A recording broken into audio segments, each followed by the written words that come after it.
예, 지난주에 그 예배를 드릴 때 뭔가 허전하더라고요. 예, 오늘 제가 그 이유를 알았습니다. 예, 우리 종찰 형제가 없어가지고 허전했는데 오늘 예배당이 꽉 차서 예, 너무 감사하고 예, 저번 주에 아파가지고 못 왔는데 또 이렇게 건강한 모습으로 이렇게 또 보게 돼서 감사합니다. 제가 오늘 전할 말씀은 이제 무리를 걷다라는 제목으로 하나님 말씀 증거하도록 하겠습니다. 제가 질문 하나 해보겠습니다. 우리나라에서 가장 성경을 많이 읽는 목사님 이름은 뭘까요? 예, 김찬희, 박이천, 이성경, 박신약, 오구야. 답은 몇 번일 것 같습니까? 예, 답은 2번입니다. 저 성경 연구는 많이 하는데요. 제가 많이 읽지는 않습니다. 예, 딱 1년 1독 이제 정도 읽고 연구할 때만 많이 읽고 제가 그렇게 많이 안 읽는데 박이천 목사님은 보통 하루에 한 7시간 정도 성경을 읽습니다. 거의 하루 종일 성경 읽고 연구하는 것이 그분의 모든 그런 시간 스케줄입니다. 그런데 이분이 어떻게 이렇게 성경을 많이 읽게 되었냐면 이분이 그 이북 쪽에서 처음 청년 때 예수님을 믿고 그리고 목회자가 되려고 결심을 했습니다. 그때 평소 잘 알고 있었던 최원초 목사님이란 분이 계셨는데요. 이분이 뭐라고 권면을 해줬냐면 자네는 앞으로 목사가 될 사람이니까 성경 본문을 많이 읽게 이렇게 했습니다. 근데 보통 이제 어떤 목사님이 많이 읽게 이러면 우리가 성경을 한 장도 안 읽다가 뭐 한 10장 정도 읽든지 이렇게 해야 되잖아요. 근데 이 최원초 목사님이 어떤 분이었냐면 요한계시록을 10,000번 읽었던 사람입니다. 이때 요한계시록을 10,000번 읽었던 또 한 분이 있으신데 혹시 아는 사람 있으십니까? 이때 거의 한 이제 7, 80년 전에 거의 한 100년 전에 예, 최원초 목사님과 함께 요한계시록을 10,000번 읽었던 사람이 있습니다. 그분의 이름은 아시는 분은 저한테 나중에 문자 보내주시면 제가 맞으면 커피 쿠폰 보내드리겠습니다. 예, 길선주 목사님입니다. 예. 기선주 목사님 10,000번 읽었는데 이렇게 성경을 너무 사랑하고 읽으시는 분이 성경을 많이 읽게 이렇게 하니까 이 말씀을 이제 받아서 정말 존경하고 또 믿을 만한 분이니까 이 박이천 목사님도 성경을 그렇게 많이 보게 되었습니다. 사람은 사랑하고 존경하는 사람을 닮게 되어 있습니다. 그렇지 않습니까? 오늘 본문에 보면 베드로가 나와 있는데요. 이 베드로는 예수님을 너무 사랑하는 사람이었습니다. 그렇죠? 그래서 예수님을 닮기를 원했습니다. 그래서 예수님처럼 물리를 걷고도 싶었습니다. 사실 이제 기적을 체험하고 싶은 마음도 있었지만 베드로 마음속에 깊은 곳에 있었던 마음은 뭐냐면 단순히 자연 세계의 법칙을 거스리는 기적을 체험하는 것보다도 예수님처럼 살고 싶었기 때문에 무리를 걷고 싶었던 것입니다. 그러나 그의 삶은 어땠습니까? 베드로의 삶은 무리를 걷고 싶었지만 물속에 빠져 들어간 것 같은 그런 삶을 살았습니다. 주님을 닮고 싶었지만 막상 주님을 부인했고 그리고 용기를 내었지만 그 용기는 주님의 뜻과 상관없는 그런 인간적인 열정일 때가 많았습니다. 그런데 오늘 본문에 보면요. 이 베드로가 예수님처럼 살아갑니다. 예수님처럼 사역합니다. 자, 이 배경을 좀 살펴보면요. 사도행전 8장 3절과 4절에 보면 지난주에 누가 회심했습니까? 예, 바울이 회심했습니다. 바울은 교회를 잔멸하려고 했습니다. 그래서 모든 교회를 핍박하고 예루살렘에 있는 교회를 특별히 강하게 핍박해서 예루살렘에 있는 교회 성도들이 다 흩어졌습니다. 자, 그런데 그 흩어진 사람들이 어떻게 했습니까? 흩어진 사람들이 두루 다니며 복음을 전했습니다. 자, 그래서 어떻게 됐냐면 사도행전 9장 31절에 보면 원래는 교회가 예루살렘 교회가 주축이 되었는데 핍박으로 예루살렘 교회 성도들이 흩어지는 것은 안타까운 일이었지만 흩어진 성도들이 교회를 세웠습니다. 그래서 갈릴리, 유대의 북쪽이죠. 예루살렘 저 북쪽의 갈릴리에도 교회가 세워지고 사마리아에도 교회가 세워졌습니다. 이렇게 교회가 세워지자 베드로는 어떻게 했냐면 사도행전 9장 32절 말씀을 보시면 같이 한번 읽어볼까요? 그때 베드로가 사방으로 두루 다니다가 룻다에 사는 성도들에게도 내려갔더니 예, 초대교회 리더였던 이 베드로는 교회가 곳곳에 세워지자 지역에 있는 교회를 찾아가서 신방 하였습니다. 그래서 루따에 갔는데 이 루따는 지역이 어디냐면 저기 보시면 잘 보이시는지 모르겠지만 예루살렘에서 북서쪽으로 40km 정도 되는 거리에 루따라는 지역이 있습니다. 자, 그래서 이 루따에 내려가서 사역을 하게 되는데요. 루따에 가서 사역을 하면서 베드로는 예수님처럼 사역합니다. 성경에서 베드로가 가장 멋있는 모습이 여기에서 나타납니다. 자, 분명 베드로는 어떤 사람입니까? 우리가 알고 있는 베드로는 우리같이 허물 많고 약점 많은 사람인데 어떻게 해서 베드로가 예수님 같은 삶을 살게 되었을까요? 꼭 무리를 걸어서 예수님처럼 살아가고 싶은 그런 마음이 베드로에게 있었는데 그러한 삶이 지금 베드로에게 펼쳐지고 있습니다. 우리도 예수님을 사랑하고 예수님을 닮길 원하는데요. 우리도 무리를 걷는 것 같은 그런 삶을 살아가기 위해서 기억해야 될 것은 무엇일까요? 자, 첫 번째 같이 한번 읽어보겠습니다. 자, 첫 번째. 자, 넘어가시고요. 자, 첫 번째로 가주세요. 첫 번째, 같이 읽겠습니다. 자신의 의지를 내려놓고 하나님의 확신을 가져야 합니다. 자, 내려놓아야 될 것은 무엇입니까? 자신의 의지. 가져야 될 것은 무엇입니까? 자, 지금 베드로가 루따의 성도들을 만나러 갔는데 사도행전 9장 32절 33절에 보면요. 자, 같이 한번 한 절씩 교독해 보겠습니다. 그때 베드로가 사방으로 두루 다니다가 루따에 사는 성도들에게 내려갔더니 거기서 애니아라 하는 사람을 만나매 그는 중풍병으로 침상 위에 누운 지 8회라. 루따에 있는 성도들에게 갔는데 중간에 사람을 만났습니다. 사람의 이름은 누구죠? 애니아입니다. 그 사람은 어떤 상태였습니까? 8년 동안 중풍병으로 누워 있었습니다. 이 애니아가 성도인지는 알 수가 없습니다. 왜냐하면 보통 성도나 제자들 이런 표현들이 있는데 그냥 애니아라고 한 것을 보면 그냥 일반 사람이었을 수도 있을 것 같습니다. 그런데 이 애니아를 향해서 베드로가 어떻게 하냐면 사도행전 9장 34절에 보니까 베드로가 이르되 애니아야 예수 그리스도께서 너를 낫게 하시니 일어나 내 자리를 정돈하라 한데 곧 일어나니. 이 중풍병자를 말씀으로 선포해서 고쳤습니다. 근데 여기서 베드로가 쓴 말을 자세히 보면 일어나 내 자리를 정돈하라 이렇게 선포하자 중풍병자가 자리를 정돈하고 병이 고쳐지는 역사가 일어났습니다. 그런데 베드로의 이 말은 누구한테서 우리가 듣던 말입니까? 그렇죠. 예수님이 중풍병자 고칠 때 뭐라고 하셨습니까? 일어나 내 침상을 가지고 집으로 가라. 아주 비슷하죠? 일어나 내 자리를 정돈하라. 그러니까 지금 이 베드로는 예수님처럼 담대한 확신을 가지고 병자를 고치는 것을 볼 수가 있습니다. 자, 그리고 방금 읽었던 이 9장 34절 말씀을 다시 보시면 베드로가 이 말씀을 선포할 때 누가 중풍병자를 낫게 하신다라고 말하고 있습니까? 먼저 예수 그리스도께서 너를 낫게 하시니 일어나 내 자리를 정돈하라라고 말씀하였습니다. 자, 그러니까 예수 그리스도께서 너를 낫게 하신다라는 이 말은 두 가지 의미가 있습니다. 하나는 하나님이 지금 너를 고치시기를 원하신다. 네가 고침받는 것은 하나님의 뜻이다. 그리고 하나님의 능력이 너를 충분히 고친다. 이런 의미가 포함되어 있는 것입니다. 그러니까 지금 이 베드로는 자신의 능력이 아니라 하나님의 능력으로 애니아가 고쳐질 것이고 하나님이 그것을 원하신다라는 무엇을 가지고 있냐면 확신을 가지고 있습니다. 그걸 제가 이렇게 표현해 봤는데요. 베드로는 이 중풍병자를 고치길 원한다는 어떤 확신입니까? 하나님이 이 중풍병자를 고치길 원한다는 거룩한 확신이 이 베드로에게 있는 것을 알 수가 있습니다. 원래 베드로는 거룩한 확신이 아니라 어떤 감정으로 살았습니까? 인간적인 열정이 너무 앞서서 예수님이 십자가에 못 박혀 죽는다라는 그런 예언을 할 때는 절대 그러면 안 됩니다 이러면서 좀 오버했죠. 넘어섰죠.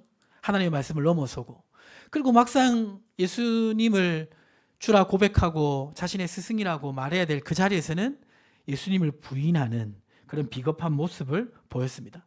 인간적인 그런 열정이나 인간적인 연약한 가운데 있었습니다. 그런데 지금 베드로는 어떤 모습으로 서 있습니까? 거룩한 확신을 가지고 지금 이 애니야를 고치는 것을 볼 수가 있습니다. 근데 이 거룩한 확신은 우리가 누구에게서 자주 보게 되는 거냐면 예수님에게서 자주 보는 것입니다. 예수님이 이 병자를 고칠 때 보면 항상 예수님은 담대하게 거룩한 확신을 가지고 병자들을 고치십니다. 그렇죠? 내 믿음대로 될지어다. 일어나 내 자리를 들고 걸어가라. 병이 나았으니 돌아가라. 예수님은 항상 거룩한 확신을 가지고 병자들을 고치셨습니다. 그렇지 않습니까? 아니, 예수님은 예수님이니까, 하나님이니까 당연히 거룩한 확신이 있으시죠 라고 생각한다면 그거는 예수님을 잘 이해를 못하는 것입니다. 사실 우리가 이제 예수님을 잘 안다라고 생각하는데요, 사실은 예수님을 이해하기가 너무 어렵습니다. 성경에서 가장 이해하기 어려운 두 가지 진리가 있는데, 하나는 하나님이 성부, 성자, 성령으로 계신다는 삼위일체, 또 하나는 예수님이 완전한 하나님이면서 완전한 사람이라는, 이것이 가장 이해하기 어렵습니다. 자, 그러나 우리가 알 수 있는 이제 내용을 좀 설명을 드리면, 예수님도 하나님의 아들이지만 인성이 있으세요. 인성. 그러니까 인간적인 의지가 있으신 것입니다. 물론 죄의 의지는 아니지만, 죄를 짓는 의지는 아니지만 인간적인 연약함과 인간적인 의지가 있으신 거예요. 그렇기 때문에 겟세마네 동산에서 예수님이 뭐라고 기도합니까? 나의 뜻대로 마옵시고, 나의 인성, 나의 인간적인 의지가 아니라 하나님 아버지의 뜻대로 되길 원합니다라고 기도한 것입니다. 그러니까 예수님도 거룩한 확신을 가지고 사역하실 수 있었던 이유는 뭐냐면, 자신의 인간적인 의지를 항상 내려놓고 하나님 아버지의 뜻에 전적으로 순종했기 때문에 예수님의 삶 속에서 거룩한 확신을 통해서 놀라운 능력이 나타나게 된 것입니다. 근데 지금 베드로가 그렇게 거룩한 확신을 가지고 있다는 것입니다. 이번 주 그 가을 기도회 때 우리 성도님들이 또 많이 나오시고 또 함께 기도해서 너무 감사합니다. 이번에 정말 수고하신 분들이 많이 있거든요.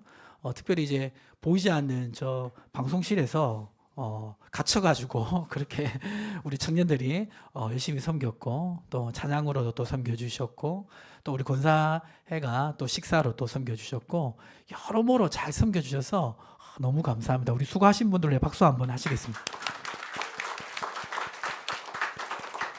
하나님께서 가을 기도회 때 은혜를 많이 주셨습니다. 아멘이십니까?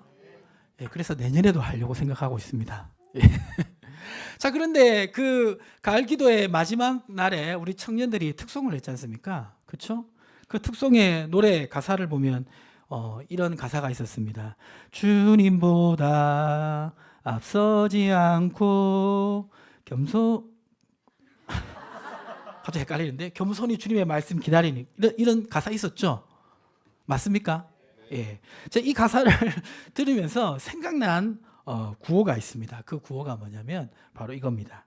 자, 같이 읽어볼까요? 기도보다 성령보다 앞서지 말자. 예. 무엇과 무엇보다 앞서지 말자? 기도보다 성령보다 앞서지 말자. 자, 기도보다 성령보다 앞서지 말자라는 이 뜻이 무엇인지 우리 웅범명자가 한번 읽어주세요. 어떤 일을 앞두고 기도로 주님의 뜻을 먼저 묻습니다. 그리고 하나님의 말씀을 상고합니다. 그때 말씀과 성령을 통해서 확신이 주어집니다. 그 확신을 가지고 담대히 일합니다. 예, 주님보다 앞서지 않고 먼저 주님의 뜻을 구하고 성령과 말씀을 통해서 하나님이 주신 확신이 있을 때 일하는 것, 이것이 바로 거룩한 확신을 가지고 살아가는 삶인 것입니다. 예전에 베드로는 항상 기도보다 성령보다 앞섰어요. 그러나 지금은 앞서지 않고 하나님의 말씀과 뜻 가운데 담대하게 나아가는 베드로의 모습을 볼 수가 있습니다. 그럴 때 중풍병자가 일어나는 놀라운 역사를 일으키는 베드로를 보게 되는 것입니다. 우리의 삶 속에도 이러한 은혜가 있기를 주님의 이름으로 축복합니다. 두 번째로 베드로가 예수님처럼 무리를 걷는 그런 삶을 살아간 그 비결은 무엇입니까? 두 번째 우리 같이 한번 읽어볼까요?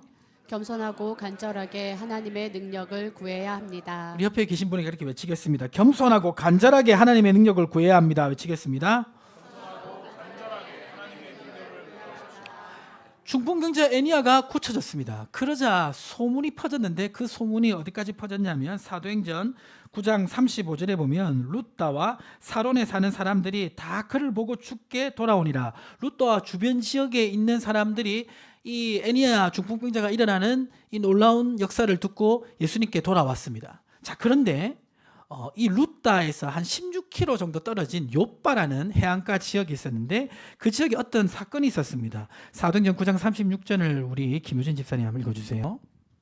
요빠에 다비다라 하는 여제자가 있으니 그 이름을 번역하면 도르가라. 선행과 구제하는 일을 심히 많더니. 자, 요빠에 어떤 제자가 있었습니까?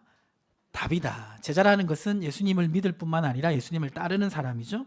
그런데 이 도르가는 선행과 구제하는 일을 많이 했습니다. 그런데 사도행전 9장 37절에 보니까 그때에 이 도르가 다비다라고 하는데 그녀가 병들어 죽었습니다. 자, 죽었는데 이 병들어 죽은 이 도르가의 시체를 지금 어떻게 했습니까? 씻어서 다락에 누웠습니다. 원래 이제 유대인들은 사람이 죽으면 바로 장사를 지냅니다. 근데 바로 장사를 지내지 않고 씻어서 다락에 올려놓고 그리고 38절 같이 한번 읽어볼까요? 룻다가 요빠에서 가까운지라 제자들이 베드로가 거기 있음을 듣고 두 사람을 보내어 지체 말고 와달라고 간청하여. 룻다에 베드로가 있다는 소식을 듣고 사람들을 보냈습니다. 자, 지금 시체를 장사 지내야 되는데 장사 지내지 않고 다락에 올려놓고 그리고 지금 룻다에서 베드로가 중풍병자를 일으켰다라는 그 소식을 듣고 나서 베드로에게 사람을 보낸 거잖아요. 이 의도는 뭡니까? 와서 다비다, 도르가를 좀 장례 예배를 치러 주십시오. 이런 의도로 불렀겠습니까? 오늘 같으면 이제 누군가가 돌아가셨을 때, 이제 소천하셨을 때 목사님을 부르면 장례 예배를 좀 집도해 달라고, 집례해 달라고 지금 부르는 건데 지금 그게 아니죠. 그렇죠? 죽은 자를 살려 달라고 지금 부르는 그런 분위기입니다. 자, 그때 베드로가 어떻게 합니까? 사도행전 9장 39절 말씀 같이 한번 읽어보겠습니다.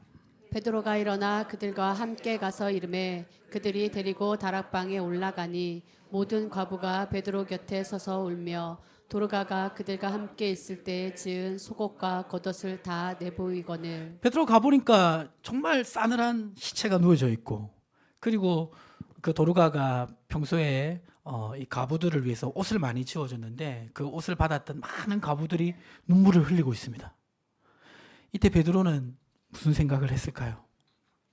속으로 어떤 생각을 했을까요? 아, 잘못 왔다.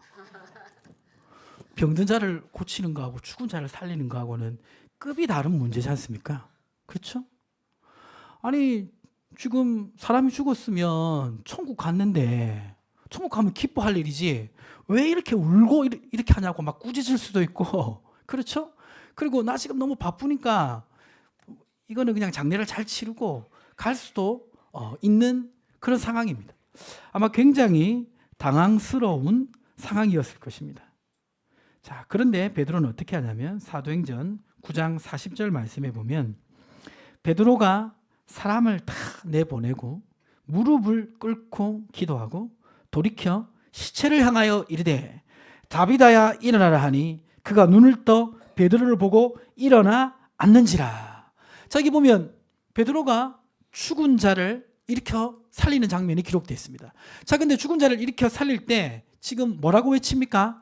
다비다야 일어나라. 이게 아람어로 어떻게 되냐면 다비다굼이라는 말입니다.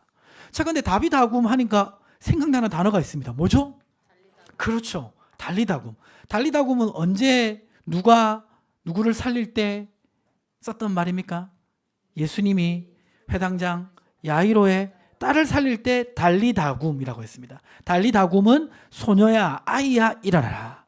다비다굼은 다비다야, 일어나라. 이 말입니다. 그러니까 예수님이 죽은 자를 살린 것처럼 비슷하게 지금 죽은 자를 살리고 있는 베드로의 모습을 보게 됩니다.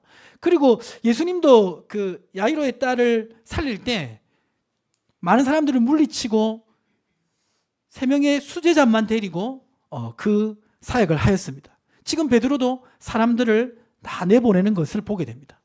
그러니까 베드로하고 예수님하고 굉장히 비슷하죠. 그런데 예수님이 야이로의 딸을 살릴 때와 베드로가 지금 다비다를 살릴 때 다른 게 하나 있습니다. 그게 뭘까요? 뭐가 다르죠? 그렇죠. 무릎을 꿇고 기도하는 게 다릅니다. 자, 왜 베드로는 무릎을 꿇고 기도했을까요? 자, 1번 같이 읽어볼까요? 다비다가 살아나길 원하는 성도들의 간절한 마음과 같은 마음. 예. 지금 베드로가 이 현장에 왔을 때 아이고 큰일 났구나. 내지는 아니 천국 갔는데 왜 또 천국에 간 사람을 불러와가지고 살리냐. 사실 이제 천국에 간 사람이 돌아오면 그 천국을 보낸 사람 입장에서는 굉장히 기쁜 일이지만 천국에 간 사람 입장에서는 굉장히 황당스러운 일이지 않습니까? 그렇죠? 도로가 입장에서 보면 병 들어가지고 막 고통스럽게 하다가 겨우 이제 천국 갔는데 다시 이 땅으로 오면 다시 또 아플 수도 있고 다시 험난한 삶이 기다릴 수도 있는데 굉장히 황당한 입장이잖아요. 자, 근데 지금 분위기를 보면 어떤 분위기입니까? 지금 이 그 성도들은 도르가가 떠난 게 너무 안타까운 거예요. 그래서 자신들과 좀 더 같이 있기 원하는 간절한 마음이 있는 것입니다. 근데 베드로도 지금 어떤 마음이냐면 정말 그 성도들과 같은 마음인 거예요. 이 도르가 다비다가 다시 살아나기를 원하는 간절한 마음이 있기 때문에 무릎을 꿇은 것입니다. 자, 그리고 또 베드로가 무릎을 꿇고 기도한 의미는 뭡니까? 2번 읽어볼까요? 죽은 자를 자신은 살릴 수 없지만 하나님은 살릴 수 있다는 믿음의 표현. 중풍병자 앞에 섰을 때는 그냥 중풍병자가 이제 일어나라고 담대하게 말했습니다. 그때는 이 베드로 속에 그런 담대한 확신, 거룩한 확신이 있었습니다. 그런데 죽은 자를 살리는 일은 다르잖아요. 그렇죠? 베드로는 이 현장 앞에서 자기가 가지고 있는 믿음과 경건으로 죽은 자를 살릴 수 없다는 것을 알았습니다. 그렇기 때문에 그는 무릎을 꿇고 간절하게 기도한 것입니다. 사람들이 다 이제 믿음이 있잖아요. 그렇죠? 여러분 다 믿음이 있죠? 예, 믿음이 있는데 믿음도 범위가 있습니다. 용량이 있습니다. 자기 믿음의 범위가 있잖아요. 근데 때로는 자기 믿음의 범위를 넘어서는 일들을 맞닥뜨릴 때가 있습니다. 지금 베드로가 그런 거죠. 자기 믿음의 범위를 넘어서는 일을 맞닥뜨리면 사람들은 주로 어떻게 합니까? 그것을 피해버립니다. 아, 이건 내가 할 수 없는 일이야. 피하거나 또 인간적인 만용으로 내가 그냥 인간적인 감정에 취해서 할 수 있다라고 그렇게 무모하게 도전하기도 합니다.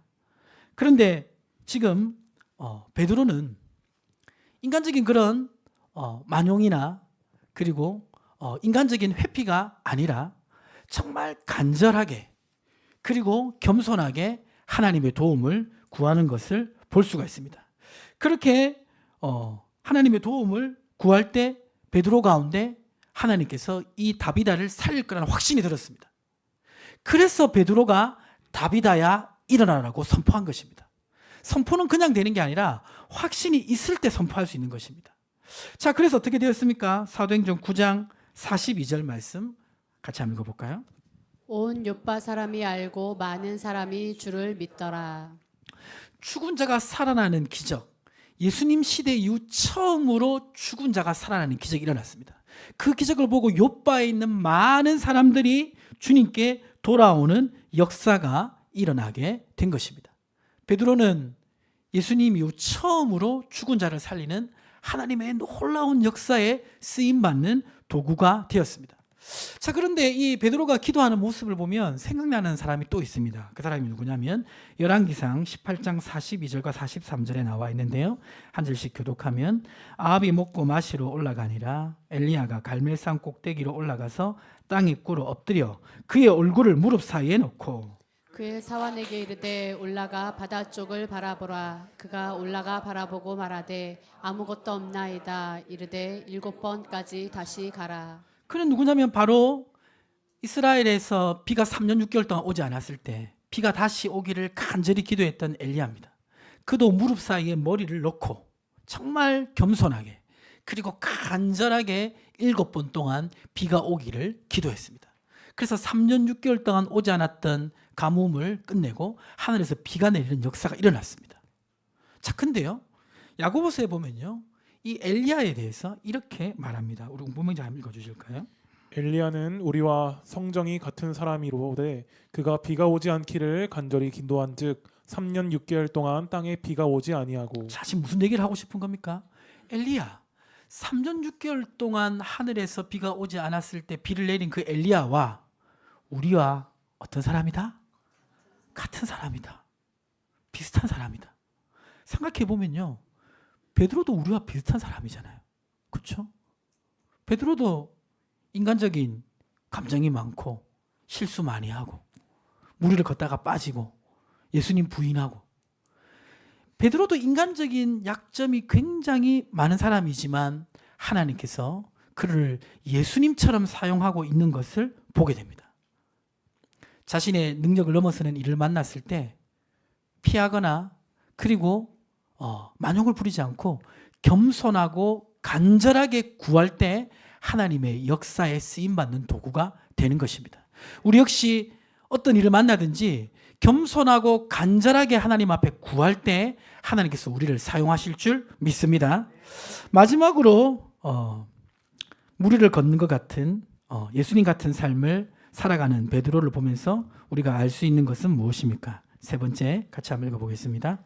낮은 곳에 마음을 두어야 합니다. 자, 어디에 마음을 둬야 합니까? 낮은 곳에 마음을 둬야 됩니다. 지금 베드로는 중풍병자를 한번 살렸고 그걸로 말미암아 소문이 확 퍼지는 가운데 이번에는 죽은 자를 살렸습니다. 그렇죠? 아마 그 지역에 난리가 났을 겁니다. 베드로 사도가 죽은 자를 살렸다 소문이 막 퍼지면서 베드로를 보기를 원하는 사람이 굉장히 많았을 거예요. 찾는 사람도 많았을 것입니다. 그렇죠? 그런데 베드로는 어디로 가냐면요, 사도행전 9장 34절 말씀 우리 청년들이 같이 한번 읽어볼까요? 베드로가 요바에 여러 날 있어 시몬이라는 무두장이의 집에서 머무니라. 자, 지금 베드로가 어떻게 보면 이제 가장 정점, 가장 명성을 날릴 만한 그 시점에 베드로는 누구의 집에 갔다? 시몬이라 하는 무두장이의 집에 갔다고 되어 있습니다. 무두장이는 뭐냐면 짐승의 가죽을 벗겨가지고 그것을 두드려서 이 가죽을 쓸 수 있도록 만드는 직업이 무두장입니다. 근데 이 무두장이는 당시 유대인들이 가장 천하게 여기는 직업 중에 하나였고요. 가죽을 벗기기 때문에 그 집에는 굉장히 냄새가 많이 났습니다. 그래서 이 시몬의 집은 요파 해안가에 있었습니다. 분명히 자기를 부른 사람이 엄청 많았을 텐데, 근데 지금 베드로는 이 시몬의 집에 가야 된다라는 어떤 목적이 있었기 때문에 다른 것을 제쳐두고 이 시몬의 집에 가는 베드로의 모습을 볼 수가 있습니다.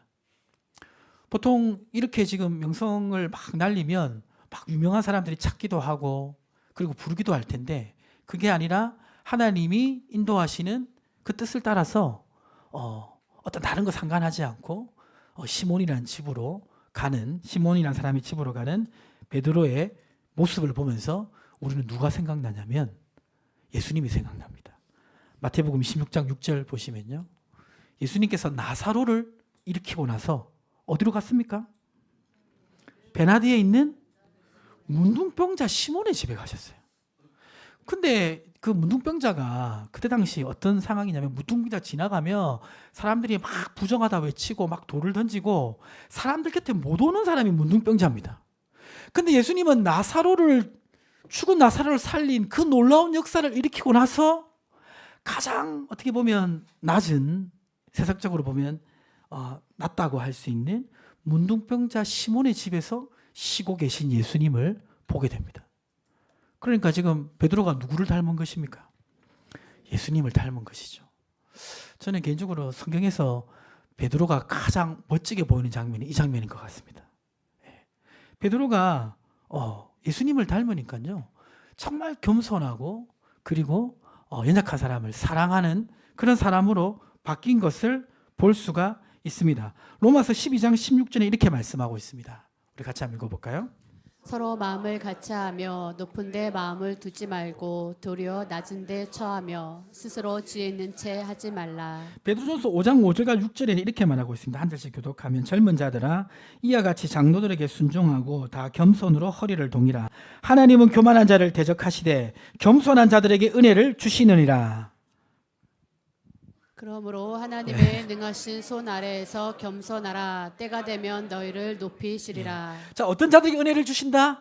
겸손한 자들에게 은혜를 주시고 때가 되면 높이신다고 말씀하고 있죠. 사실 이제 베드로가 처음 이 애니야를 중풍병자 애니야를 일으키고 나서 다비다에게 갈 때도 사실은 굉장히 겸손했기 때문에 간 것입니다.